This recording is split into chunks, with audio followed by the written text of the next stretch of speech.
66 Sportster XLCH Chapa. It's I was told by the guy I got it from that the build was done in the late 69, early 70. I don't really have any info other than it came out of New Mexico, but it kicks pretty easy. Nail in the coffin for the spring runs, but I just missed a call from DTP. I'm pretty sure that's what it's for, or they're just wondering why I'm not down there welding. Nice. So what are your plans for the bike? Honestly, I'm gonna change the tank. I really hate the short, fat deal. I'm probably just gonna go with a regular Sportster tank. And then I'm gonna go to a disc in the rear. Okay. And then you gave me a 21 that I still haven't put on. Yep. One day there'll be air cleaner. Utah is known for its super clean air though, so I'm not super worried about it. That is true. But honestly, I don't think I do need to have I need to get new rings and machine work done because I've got an internal oil leak that's smoking a whole bunch, so it's pretty nasty, but I need to have that dealt with. But I'm gonna try and get this to limp by till my FXR is ready to go. Nice. All right, well, let's see your truck too. Tell us about your truck. I just got this from my boss. It's a 1951 International. I don't know if it's a harvester or not, to be honest with you. I don't know. But It's the, let's just say it's the L130. L130. Pretty sure it's a 3/4 ton. We're pretty sure it was a Union Pacific welding truck. We're not pretty sure. We're speculating. We hope that that's the story. But other than just barely getting it running, which it's not doing even that right now, I haven't done anything with it. Of course, there's always grand plans. Well, but you did have a rad leather company come over and redo your seat. Master craftsman. Look at that thing. Well, craftswoman, crafts lady. Queen Bee herself, yes, brought this seat back to its stunning glory. Yes. Yeah, no, it's looking pretty rad. This is just a rad truck though, and you guys will find out later in the video. Cam's a welder, and so plans for this truck are. The hope is to have a somewhat functioning weld truck hot rod. I would like to put a 50s SA200, a Lincoln SA200, which would have been the big pipeliner or mobile welder of the time. But they're like 10 grand on eBay, so it's probably not going to happen. But I want to get some kind of generator welder, and then I would really like to figure out how to fab up and have a mobile forge going on. That'd be cool. I want to get all that stuff on there and then slam it so that I have at least the clearance for a welder and some equipment. But this is the craziest thing to me.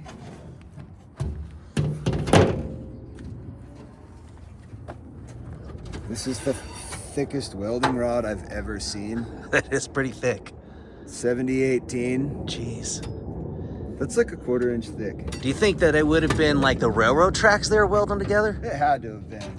Like patching, or I don't know. I don't know anything about the but I mean,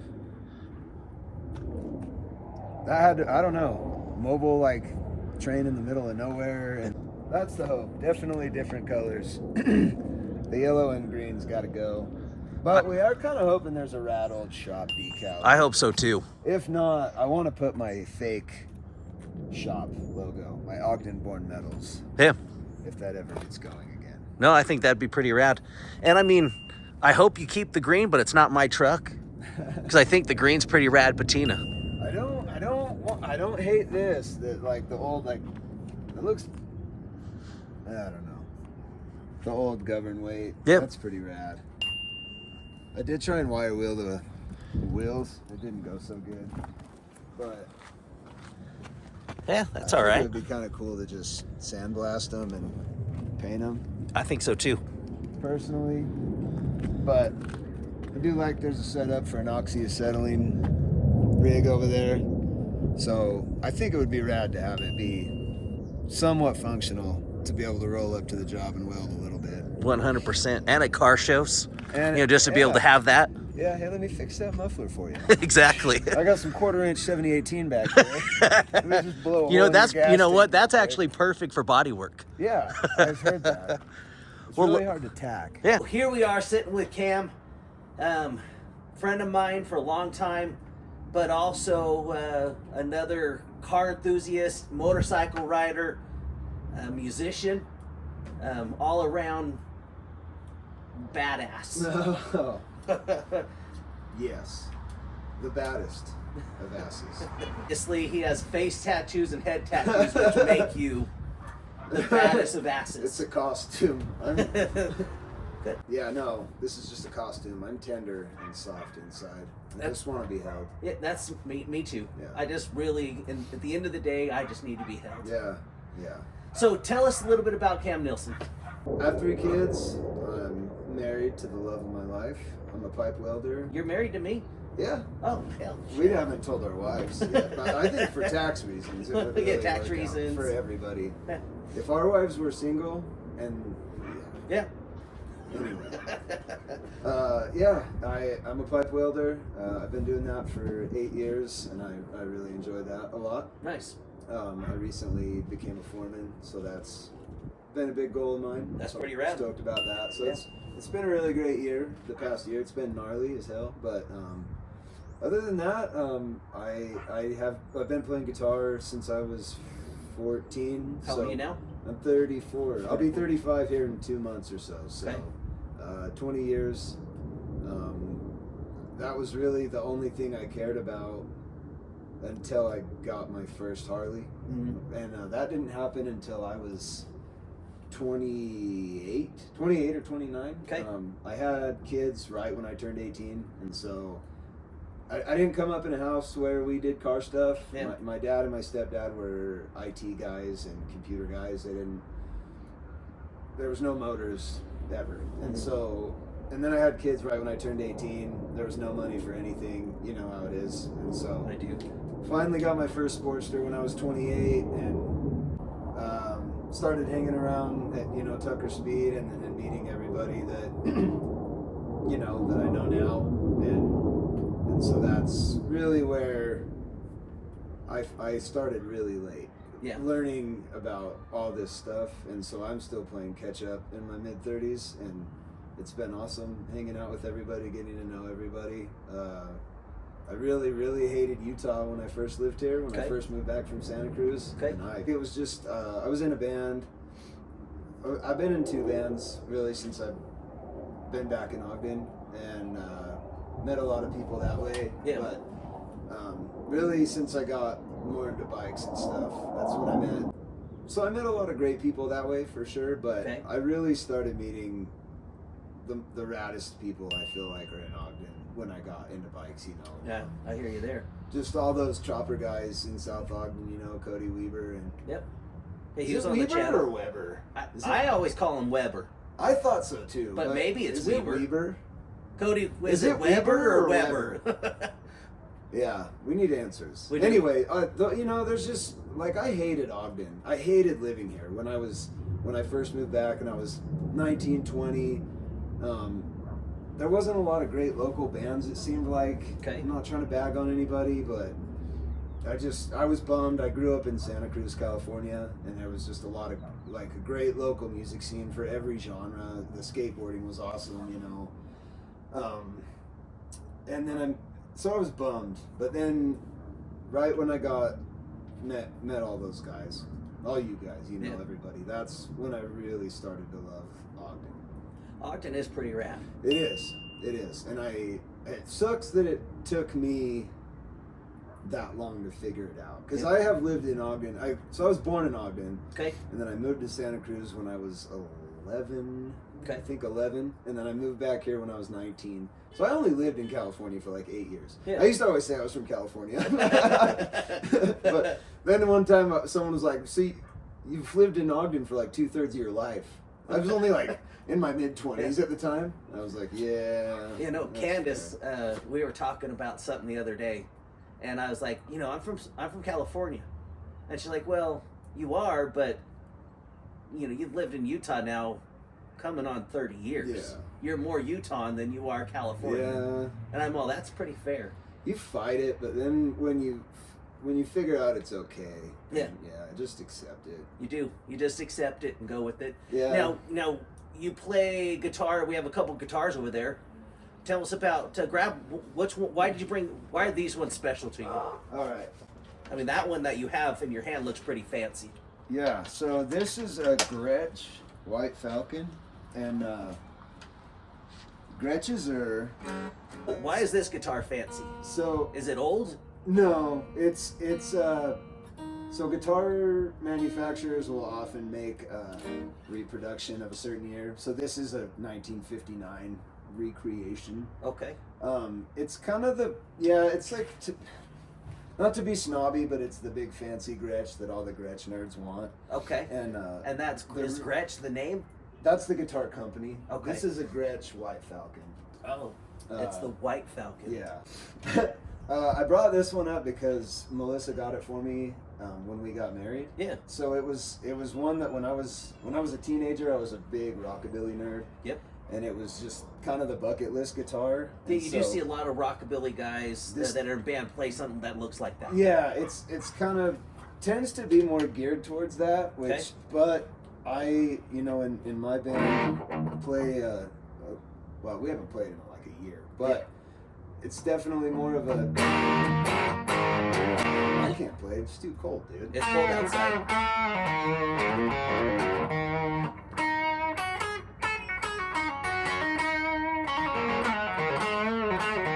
So they sound really great for like dirty rock and roll too. But I would play it right now to show people what it would really sound like. Give them a taste. But I'm gonna pass. Yeah, well, I thank you apologize. for not showing me up. Yeah, on my own it's guitar. it's okay. That would be cold. I wish I knew how to play the guitar. You keep saying that. I know, because I wish I would. So this is my. I would say like, if the house was burning down and my kids were safe and I was running in for one thing, this would be like my most prized. That would be the one. Yeah. It's sentimental. This is an all brass guitar. All brass. Another gift from my wife. Good hell. For my. She got it for me at my 1,000 days sober. Nice. Yeah. So just before 3 years. Yeah. I just hit 4 years sober. Congratulations. Yeah, that's pretty rad. Thank you. So actually, let's talk about your sobriety. What made you decide that you needed to go sober? So, do you want to see? There's a couple burnout marks on the driveway. And it wasn't a big night. It was yet another apology to somebody for me acting like an ass. Yeah. My neighbor, me and my buddy just put our front tires against his house and roasted our rear wheels in the driveway, and I got up and left for work. It was Monday morning. I left for work and there were beer cans all over the driveway, just trash everywhere and burnout marks. And my buddy Mike, he blew his clutch somehow, so there was like oil and shit everywhere, and crap everywhere. So I just constantly was apologizing to my friends, my wife, everybody. I was just always being a little too much. Yeah. And I was just really depressed, and it was time, Yeah. And so I had attempted many, many times to quit drinking. And they just never stuck. I could do a month, and then I'd be like, I'm clearly fine. I just quit for a month. And so I would start drinking. I'm just going to just drink mellow this time. So I did that for like 15 years. No, that's not true. I started drinking really heavy when I was 17 or 18. And then I quit drinking. I was 30. So I drank for a long time. Yeah. And, I'm not one of the guys that has like the super crazy stories. I mean, I rode drunk a lot and with my wife on the back, I was an ass. Yeah. But I just was kind of a crappy person, and I'm not I'm not uncrappy yet, but I'm getting less crappy, you know, and yeah. so You're just not crappy and drunk. Yeah. At least I'm crappy and sober. Yeah. It's almost worse though, because then there's no excuse. And I'm not. I think I'm really funny, and I say really mean stuff. Yeah. And then I'm just obnoxious and stupid, and you know what I mean. I understand. Ever since I got sober too, my life just got better in every way though. You know, I'm happier. I had to start figuring out what was wrong with me, because quitting drinking didn't just solve my problems like I thought it would. Yep. And so that's been a long. I'm assuming that's just going to be a never-ending road. Well, this is more like twangy and bluesy almost. Yeah. Because it is solid brass. Obviously, not the neck. But it's going to look like a Statue of Liberty soon. Probably. Do you think the Statue of Liberty has a butthole? I would hope so, but I don't think so. Same. Where were we? I forget. Let's hear this, because I have a couple questions for you. All right. I want to hear this one. Let me see if I can. I'm going to be able to play so great, but That's all right.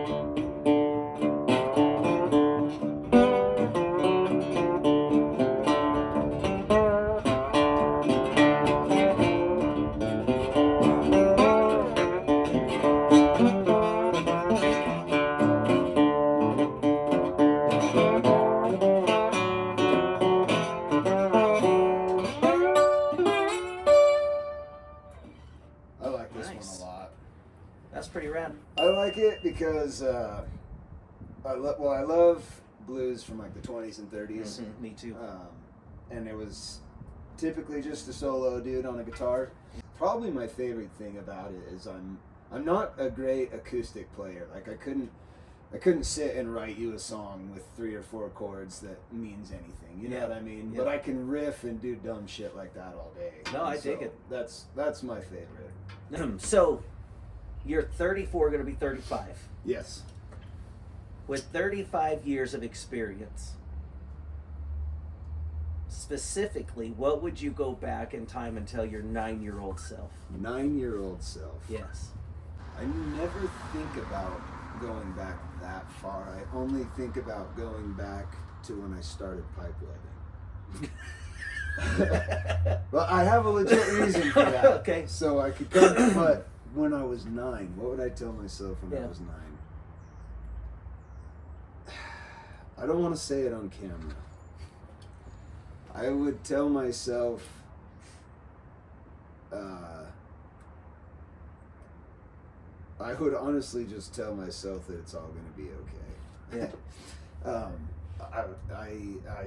I've always been a real stressed out, anxious person. Okay. And some of the work I've done on getting sober is kind of doing the inner child work a little bit. Yep. And so I've started to figure out a lot of my real anxiousness comes from those years. Yeah. And so I think I would just, that would be it. That it's gonna be okay. It doesn't seem like it, but it is. I love that, actually. What got you into Harleys?